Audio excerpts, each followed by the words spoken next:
छत्तीसगढ़ नगरीय निकाय चुनाव में जहां कांग्रेस प्रदेश व्यापी स्तर पर बड़ी जीत दर्ज कर पाई है, लेकिन उसके बाद जो भाजपा हारने वाली पार्टी है उस पार्टी से कई तरह के तीखे इल्ज़ामात लगाए जा रहे हैं और ये भी कहा जा रहा है कि कांग्रेस ने सत्ता और धन बल का जो इस्तेमाल है, अपने प्रभाव का इस्तेमाल है, प्रशासनिक प्रभाव का जो इस्तेमाल है वो भरपूर किया। उस वजह से कई प्रत्याशी जीतते जीतते हार गए। इन सब बातों को करने के लिए मेरे साथ में भाजपा से जो कुछ महिलाएं जो चुनाव लड़ रही थी और कुछ संगठन में भी है, उनसे बात करेंगे। मैम, आप बताएंगे कि आपको कैसे लगता है कि कांग्रेस पार्टी ने आप लोगों के साथ अन्याय किया? नहीं, भाजपा के साथ बहुत बड़ा अन्याय हुआ है। सबसे पहले तो फर्जी वोट चला है। लोग आ रहे हैं अपना मतदान करने और उनका जब आ रहे हैं तो पता चला कि उनका वोट डल चुका है। और जो विपक्ष वाले थे वो बार बार आना जाना कर रहे थे और जो हमारा 4 बूथ है, जो चारों बूथ को कंटिन्यू नहीं रखा गया नंबरिंग के हिसाब से, उसको बीच में इधर उधर किया गया है। जो हमारा बूथ क्रमांक था 370, 371, 372, 373, तो 73 को 72 के जगह पे कर दिया गया और 72 को 73 के जगह पे कर दिया गया, ताकि उसमें आसानी से उन लोग अपना फर्जी वोट डाल सकें। और जो भी वहाँ पर कुछ जो लोग जब जा रहे थे वहाँ वोट डालने के लिए, तो उन लोग देखते थे कि यहाँ फर्जी वोट पड़ रहा है, लेकिन उन लोग इतने दहशत में थे कि आके बाहर वो बता नहीं पा रहे थे कि यहाँ फर्जी वोट पड़ रहा है। दहशत किस तरह की?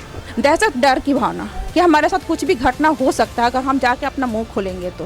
क्योंकि हमारे वार्ड की जनता खुद आश्चर्यचकित है कि हमने तो वहाँ हमारे मन में पूरी परिवर्तन की भावना थी, हम बदलाव की भावना थी। हम ऐसे पार्षद को हम नहीं चाहते, हम कि हम और हमारे पास ये पार्षद आए कैसे? हम जब वोट डाले ही नहीं हैं तो ये इनकी जीत कैसे हुई?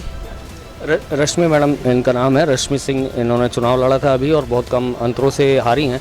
आप मैम अपना नाम बताएंगे, कौन से वार्ड से लड़ रहे थे और आपको क्या लगता है कि आपके साथ में जो अन्याय वाली बात बोल रही हैं वो किस तरह से हुआ है?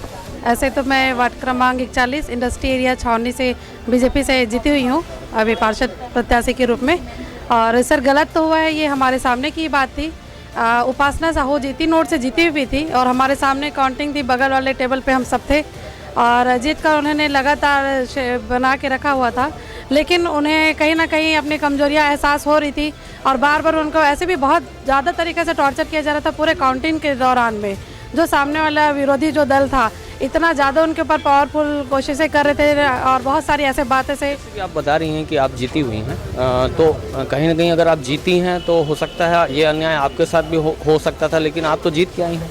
हाँ सर, सर ये अन्याय हमारे साथ इसलिए नहीं हो पाया क्योंकि हम पूरे दल बल के साथ हम पहले ही तैयार थे, क्योंकि हम चुनाव के दिन देख चुके थे। हमारे ही चुनाव बूथ में हम कहीं भी चुनाव के दिन हम स्वयं प्रत्याशी हो के हमारे पास सारे कार्ड होने के बावजूद भी हम किसी भी बूथ में एक भी बार निरीक्षण के लिए नहीं जा सके। हम नंबरिंग नहीं देख पा रहे थे कि कितना परसेंटेज हो, लेकिन जब भी कांग्रेसी लोग आते रहे कंटिन्यू उनको पता था कि कितना परसेंटेज हो रहा है। इनको लोग आ रहे थे जा रहे थे, पर हमारे प्रत्याशी या अभ्यर्थी में से किसी को भी उस बूथ में उस दिन चुनाव के दिन नहीं जाने दिया गया है। अच्छा, जैसे मतगणना के पहले जो चुनाव लड़ने जा रहे थे तब भी क्या इस तरह से दबाव पूर्वक कई लोगों को दबाव दिया जाता था कि बैठे आप चुनाव न लड़ें? उनको पूरी तरह से डरा के रखा गया था कि अगर आप वोटिंग नहीं करते हो हमारे पक्ष में तो आपको कल आपके साथ कुछ भी हो सकता है। वो इतने दहशत में थे कि वो डर से जाके वोटिंग करके आए हैं और ये उनको बहुत, मतलब जो पूरे वार्ड की जनता है आज बहुत दुखी है कि हम अपने मन की प्रत्याशी को हम ला नहीं पाए। काउंटिंग का जो प्रोसेस चला, वो काउंटिंग का प्रोसेस को किस रूप में देखती हैं? जो वार्ड के लिए चुनाव में खड़े थे ये व्यवस्था बनी थी कि वो भी बाहर रहेंगे, तो आप लोगों को क्या लगता है ये व्यवस्था के तौर पे हुआ, जैसे कांग्रेस पार्टी बोलती है कि व्यवस्था के तहत किया गया था? आप लोगों को क्या लगता है? सर, मैं एक चीज़ आपको बताना चाहूँगी, मैं स्वयं वहाँ पे अवेलेबल थी उस टाइम पे, पूरे टाइम पे। और रही बात व्यवस्था की, तो व्यवस्था की मैं बात अगर करती हूँ तो वहाँ पे ये था, पहले हमारे पास ये रूल फॉलो किया गया था कि प्रत्याशी और एक जो काउंटिंग एजेंट जो होगा वो बैठेंगे, 2 सीट वहाँ पे होगी।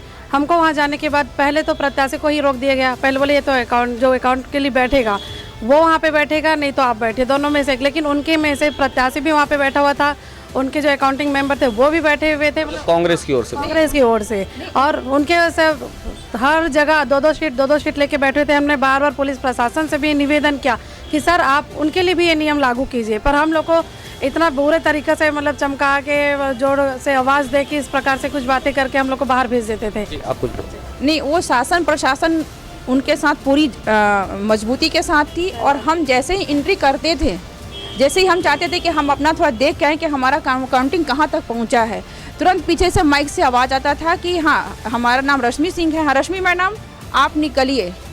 तुरंत माइक से हमको आवाज़ दिया जाता था और हमको बाहर कर दिया जाता था। तो ये पूरी शासन प्रशासन सब एक साथ मिलके हमारे ऊपर दबाव बना के शुरू से लेकर लास्ट तक हुआ है हमारे। जैसे कि जो मतगणना स्थल था, जैसे जो अव्यवस्थाएं आप लोग कह रहे हैं, अव्यवस्थाएं बनाई गई वहाँ पर, और ये आप लोग का दावा ये कहना है कि आप लोग को हराने के लिए ये सब चीज़ें, भाजपा को हराने के लिए ये सब चीज़ें की गई।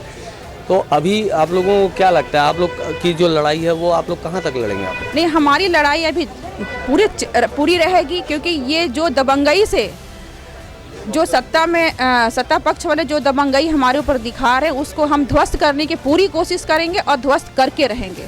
जैसे कि अभी कुछ देर पहले मैं कांग्रेस के भी बड़े नेताओं से बात किया हूँ, गृह मंत्री जी से बात किया हूँ, उनका साफ तौर पर कहना था जैसे जो बीजेपी वाले मांग रहे थे कि रिकाउंटिंग कराया जाए, जो नाराज़ थे या जो जिनको सहमति नहीं थी काउंटिंग से, वो रिकाउंटिंग की मांग कर रहे थे। तो हमने ये सवाल किया था कि आप रिकाउंटिंग की अनुमति आपके शासन में क्यों नहीं हो पा रही थी? तो उन्होंने कई उदाहरण दिए कि हमारे भी कई वार्ड पार्षद थे जिनकी रिकाउंटिंग की मांग ठुकराई गई कलेक्टर के द्वारा। तो अगर हम सत्ता का और प्रभाव का इस्तेमाल करते तो उनके लिए तो करते। सर, सत्ता का प्रभाव तो हुआ ही है। हमारे यहाँ से 5 जगहों से रिकाउंटिंग की व्यवस्था के लिए मांगी गई थी, लिखित रूप से मांगा है, और 3 जगह से पाँचों जगह से रद्द किया गया कि आप अमान्य है, आपका नहीं हो सकता। लेकिन उन लोग बताइए 3 बार उपासना साहू के वार्ड से तो 3 बार रिकाउंटिंग करा गया, और आंखों देखा हाल तब मैं स्वयं वहाँ पे उपस्थित उस टाइम जब काउंटिंग हो रहा था। लास्ट टाइम जो तीसरा जो राउंड में रिकाउंटिंग हुआ उसमें गेट बंद करके क्यों किया गया, और उसमें सिर्फ 2 लोग क्यों नहीं थे, उसमें तो पूरी टीम घुसी थी, हमारे सामने की बात है। और जब हम जाने की कोशिश की तो गेट नहीं खोला गया। जब हम गए तो फिर इतना हंगामा हुआ कि सबको वापस फाइनली बाहर आना पड़ा, और वो उसी टाइम घोषित कर दिया गया।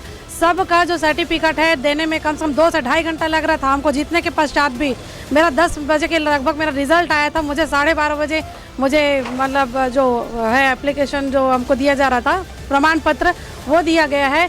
और जो भी उपासना के विपक्ष में जो चुनाव लड़ा था उनके लिए तत्काल वहाँ पे अनाउंस माइक में होना शुरू हो गया था। देखिए, स्ट्रांग रूम को बहुत सिक्योर जोन माना जाता है। आप लोगों को ऐसा लगता है कि स्ट्रांग रूम में भी दखलंदाजी कहीं रही है या छेड़छाड़ हुआ है? स्ट्रांग रूम में भी छेड़छाड़ हुआ है, और जहां वार्ड क्रमांक 56 जो जयललिता जी वहां से दोनों बीजेपी और कांग्रेस में बराबर कटाई हो गया था। अचानक अनाउंसमेंट होता है कि कांग्रेस वहां से जीत रही है। ये अचानक जब बराबर का जब वोटिंग हुआ, गिनती में हुआ है, वहाँ तो बराबर का आया है, तो वहाँ पर अचानक अनाउंसमेंट होता है कि कांग्रेस वहाँ से जीत गई 1 वोट से।